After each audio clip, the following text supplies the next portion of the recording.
এবার মাদক কেনার সঙ্গে জড়িত থাকার প্রমাণ মিলেছে দেশের ছবি জঙ্গনের জনপ্রিয় মুখ সাফা কবির, মুমতাহিনা চৌধুরী টয়া, তানজিন তিশা এবং সঙ্গীত শিল্পী সুনিধি নায়েকের। মাদক সম্পৃক্ততার অভিযোগে গ্রেফতার এক শিক্ষার্থীর ফোন থেকে মিলেছে মাদকের সঙ্গে তারকাদের সংযোগ থাকার প্রমাণ। মাদক সম্পৃক্ততার অভিযোগে গত 17 অক্টোবর ঢাকা বিমানবন্দরে গ্রেফতার হয় নর্থ সাউথ বিশ্ববিদ্যালয়ের সাবেক শিক্ষার্থী অরিন্দম রায়দীপ।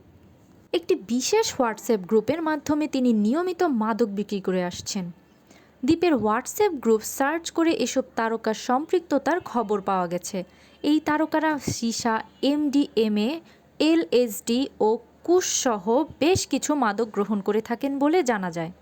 ব্যবসার বিষয়ে মৌখিক স্বীকারোক্তির এক পর্যায়ে দ্বীপের মোবাইল ফোনের কল লিস্ট ও হোয়াটসঅ্যাপ চ্যাটিং পরীক্ষা করা হয়। এতে জনপ্রিয় কয়েকজন অভিনেত্রীর মাদক সম্পৃক্ততার তথ্য মেলে।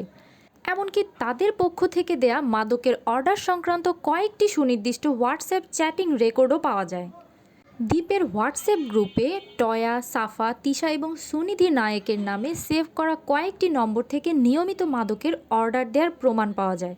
পরের নম্বরগুলো যাচাইয়ের জন্য ফোন নম্বরের রেজিস্ট্রেশন রেকর্ড সংগ্রহ করা হয়। এতে দেখা যায় সংশ্লিষ্ট নম্বরগুলো সাফা কবির এবং টয়ার নামে রেজিস্ট্রেশনকৃত।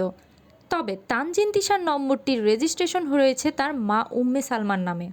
চ্যাটিং রেকর্ডে দেখা যায় 23 এপ্রিল সাফা কবির তার মোবাইল নম্বর থেকে 3টি এমডিএমএ অর্ডার দেন। এজন্য দ্বীপের হোয়াটসঅ্যাপে তিনি সংক্ষেপে লেখেন, দিতে পারবা আমাকে 3টা? পাল্টা বার্তায় দ্বীপ লেখেন, দাঁড়াও বলি। সাফা লেখেন, ওকে। তারপর দ্বীপ লেখেন, কিভাবে নিবা?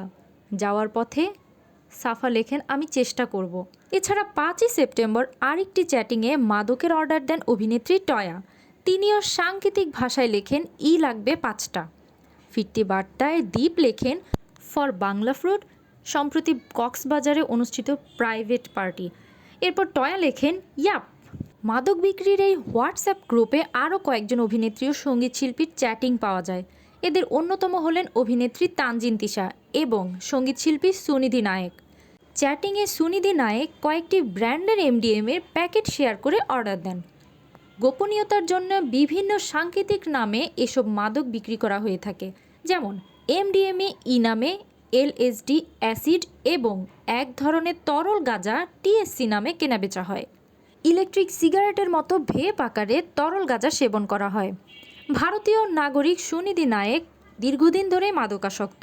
বাংলাদেশের নামকরা সঙ্গীত শিল্পী এবং কোক স্টুডিওর অন্যতম উদ্যোক্তা সায়ান চৌধুরী ওরফে অর্ণবকে বিয়ে করে তিনি ঢাকায় স্থায়ীভাবে বসবাস করছেন। তবে সম্প্রতি অর্ণবের সঙ্গে তার বিচ্ছেদ হয়েছে এমন কথা বিভিন্ন মিডিয়ায় শোনা যায়।